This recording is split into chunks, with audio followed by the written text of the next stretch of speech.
Welcome to Workplace Psychology with Dr. Martha Grajdek. I'm Dr. Martha Grajdek. This podcast examines a wide variety of work-related issues through the lens of industrial and organizational psychology. And while many of the topics discussed here may be seen as intended for white-collar employees and their employers, in reality, the ideas presented here are applicable across organizations and industries. Additionally, many of the topics discussed here may be applicable outside of the workplace. I encourage you to examine what's presented here, apply what makes sense to you, and simply discard the rest. In today's world of work, where virtual and remote work are so prevalent for so many people, the idea of digital communications and, by extension, digital body language is an important one. Digital body language may be a phrase that you have heard, or it may be completely new to you. Digital body language refers to non-verbal cues and signals conveyed through digital communication in the workplace. This includes emails, video calls, messages, and really any other online forms of communication. Digital body language is important because it can have a tremendous impact on workplace dynamics. It can affect things such as teamwork and team collaboration. Misunderstandings related to digital communication can create unnecessary issues. On the other hand, understanding digital body language can lead to clearer communications and a decrease in misunderstandings. When remote or virtual work are in the picture, it is that much more important to understand digital body language, not only for understanding one another and having clear communications and, of course, decreasing misunderstandings, but also for everyday work-related basics, related things such as tasks and expectations. Understanding digital body language and mastering that form of communication, meaning anything that is a digital form, can provide support for building professional relationships. It's not difficult to understand why proper and positive professional relationships are so important for a good workplace experience and successful work. It's important to remember that when we speak of professional relationships, this includes both individual one-on-one relationships at work, but also teams and groups of people who work together.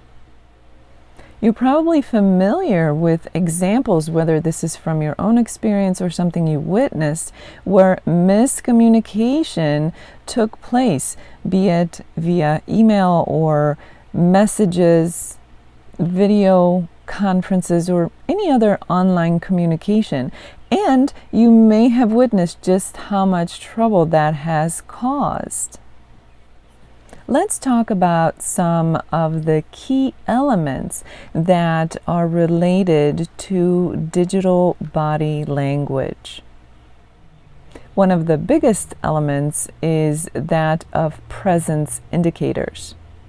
These are things such as status indicators, for example, being marked as available or busy for everyone else to see. Not only does that indicate one's availability for engagement or exchange of any kind, but also their willingness to participate. Response time is another element of digital body language. When we respond promptly and efficiently, that can indicate not only presence, but also engagement and interest. A lack of prompt response can indicate or suggest just the opposite. Tone and language are a big one, and these are equally important for written communications and spoken communications. The choice of words, the choice of punctuations. Think about emails where all the words are capitalized. That can be understood in a variety of different ways, most of which will probably have a somewhat negative connotation. Paying attention to tone and language is incredibly important. Choosing the right tone and language will either convey one's professionalism or the opposite, the lack of one's professionalism. A simple example is using the kinds of language that is appropriate for business settings versus the kind of language that you might use with friends or family. For most people, those will be very different, and they should be chosen carefully when it comes to the workplace. Video calls have become a staple for many in the last several years.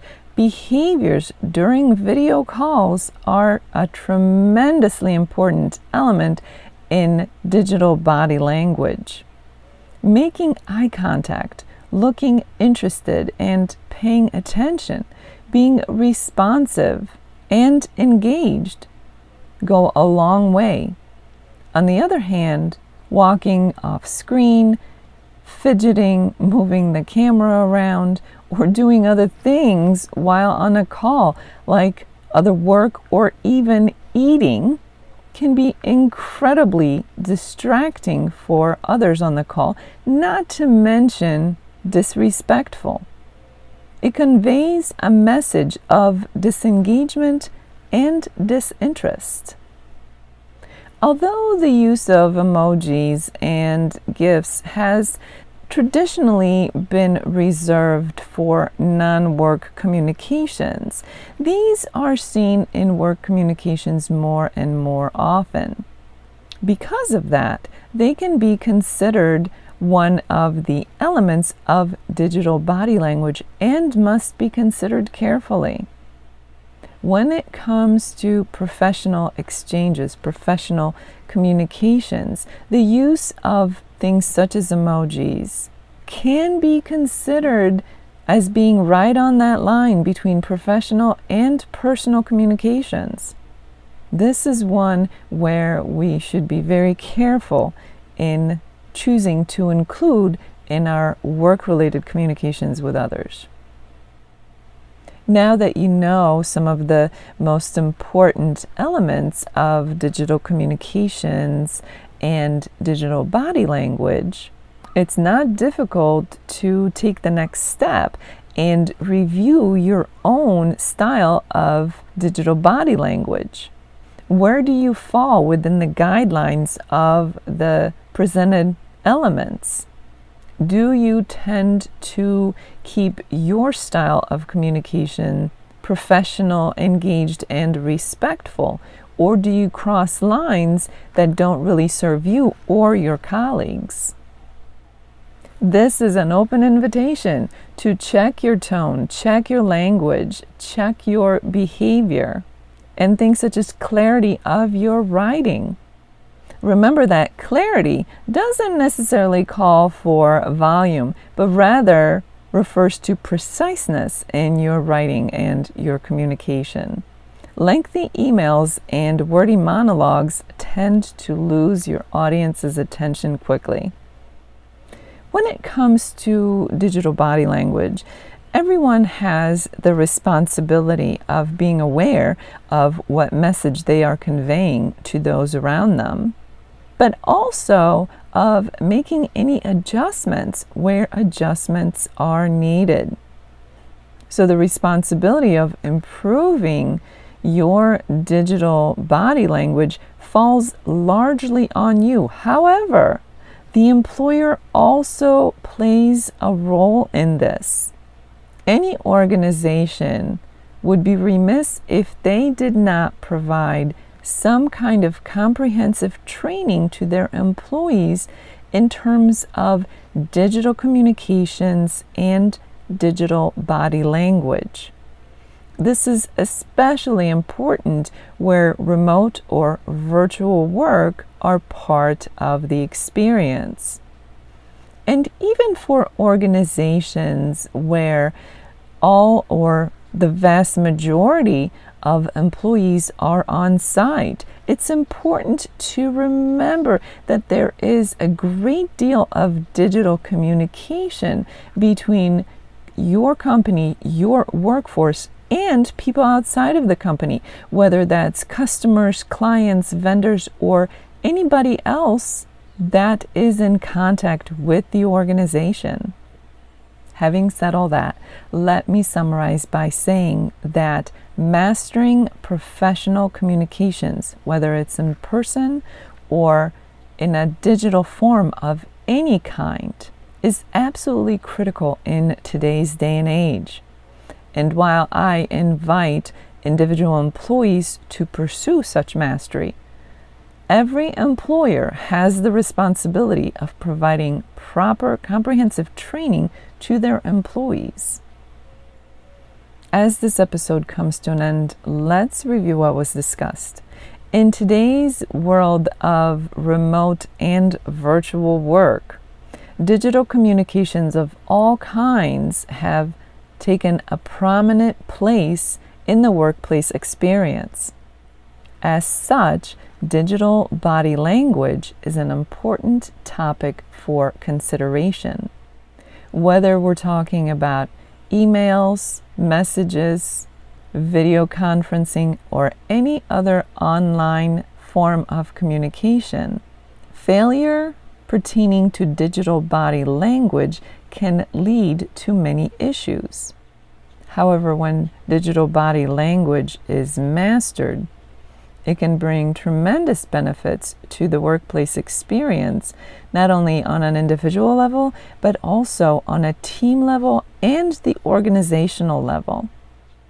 Things such as presence indicators, response time, and tone and language can make a tremendous difference when it comes to digital body language.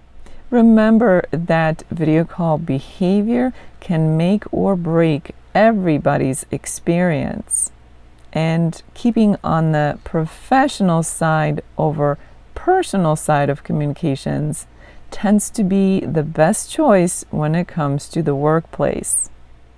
And while individuals have the responsibility to master digital communications, every employer has the responsibility to help along by providing proper training. As this week unfolds, I invite you to consider your level of mastery of digital communications.